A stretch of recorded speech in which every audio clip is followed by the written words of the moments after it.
Bonjour à tous, ici Hardware Cooking par CK Informatique. Après avoir testé tout récemment la carte graphique GTX 1080 Ti Gaming Trio X, je vais vous présenter dans cette vidéo la carte mère qui l'a accompagnée, la MSI X299 Gaming Pro. Basée sur un chipset X299 et sur le socket 2066, cette carte mère fait d'emblée partie du marché haut de gamme. Cette plateforme est dédiée aux multitâches et est donc favorisée pour les stations de travail pour de l'applicatif lourd. Évidemment, rien ne vous empêche de faire du gaming avec et est donc idéal pour les gamers qui font beaucoup d'applicatifs à côté. En revanche, si votre PC vous sert uniquement à jouer, vous devriez plutôt passer sur le socket 1151. Après un tour rapide de la boîte, on s'aperçoit que cette carte mère bénéficie du système RGB maison nommé Mystic Light et qu'elle est personnalisable avec des éléments compris dans les bundles et qu'elle est plutôt bien équipée. Nous y viendrons plus tard puisqu'on va commencer par déballer tout ça et regarder ce que nous avons au niveau du bundle. On trouve en premier lieu une petite fiche explicative pour bien placer vos barrettes de RAM puisque nous avons 8 slots sur une plateforme en X299. Un pont SLI, 4 câbles SATA, une boîte qui vous propose 2 styles supplémentaires pour chacun des 4 éléments interchangeables présents sur la carte mère.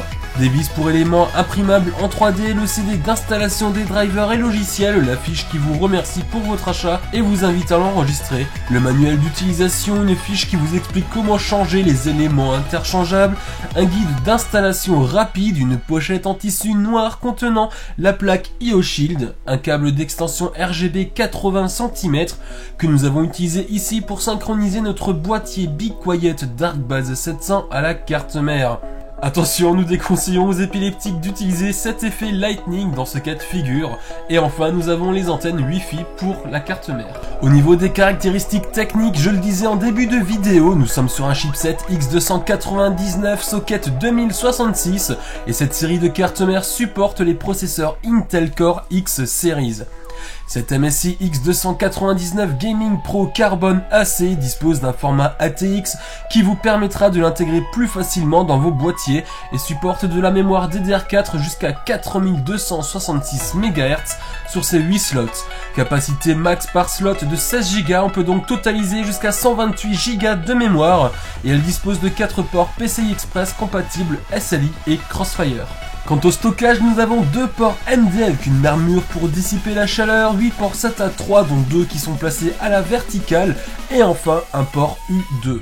Au niveau de la connectique arrière, nous retrouvons les 6 ports audio, un USB 3.1 génération 2 type C et un second type A, un port RJ45, 4 USB 3.1 génération 1, 2 prises pour les antennes Wi-Fi, 3 ports USB 2.0, un port PS2 pour clavier et souris, un bouton BIOS flashback et enfin un bouton clair CMOS. Voyons maintenant les grosses fonctionnalités de cette carte. Elle dispose d'une technologie exclusive nommée VR Boost. VR venant de réalité virtuelle, une puce est présente sur la carte mère et a pour but de booster un port USB afin d'y connecter son casque et de ne pas subir de perte de signal qui impacte les performances de votre casque. Au niveau de la personnalisation, nous sommes aussi gâtés. En effet, nous avons sur la carte mère 4 éléments interchangeables et nous pouvons donc choisir entre la couleur or, carbone ou argent et les remplacer selon vos goûts pour adapter votre carte mère au mieux au reste de votre configuration.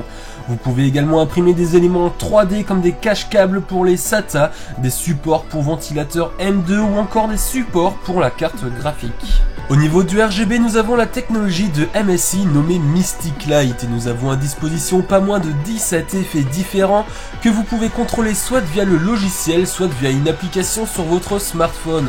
Je ne vais pas vous les lister ici, je vous invite à lire le test sur notre site www.hardwarecooking.fr pour la consulter, le lien est dans la description.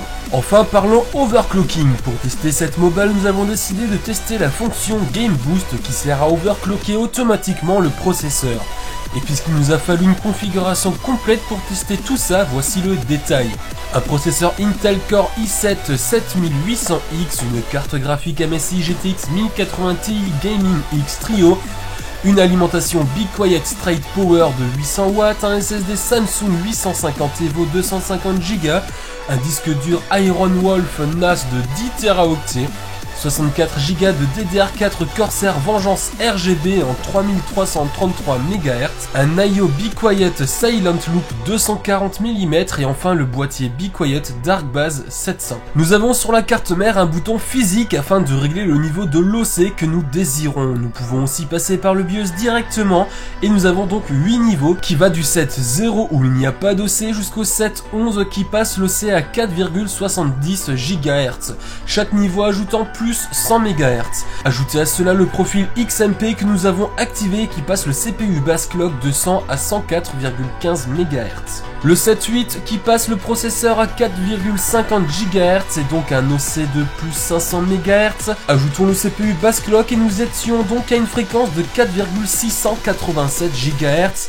Cette fréquence n'est pas passée puisque la température du processeur a atteint la limite. On passe alors au 7.6, il n'y a pas de 7.7 je précise, et nous avons donc une fréquence de 4,583 GHz, et là notre test OCCT Leanpack est bien passé. Les cœurs de notre processeur ont flirté avec les 80 degrés, notre voltage a été réglé sur 1,324 volts pour tenir cet OC. Alors concrètement, oui c'est élevé comme voltage, mais si on veut la perfection, on n'utilise pas l'overclocking automatique. Pour conclure cette vidéo, cette MSX 299 Gaming Pro Carbone AC offre un bon rapport qualité-prix au vu de ses 350 € en moyenne et ses équipements. Une mention spéciale pour les éléments interchangeables de cette carte mère, enfin un constructeur a compris que tout le monde ne dispose pas d'une imprimante 3D. Cette vidéo est maintenant terminée, si elle vous a plu, surtout abonnez-vous, lâchez un petit pouce, c'est gratuit, ça fait plaisir. Sur ce, je vous dis à bientôt pour une nouvelle vidéo.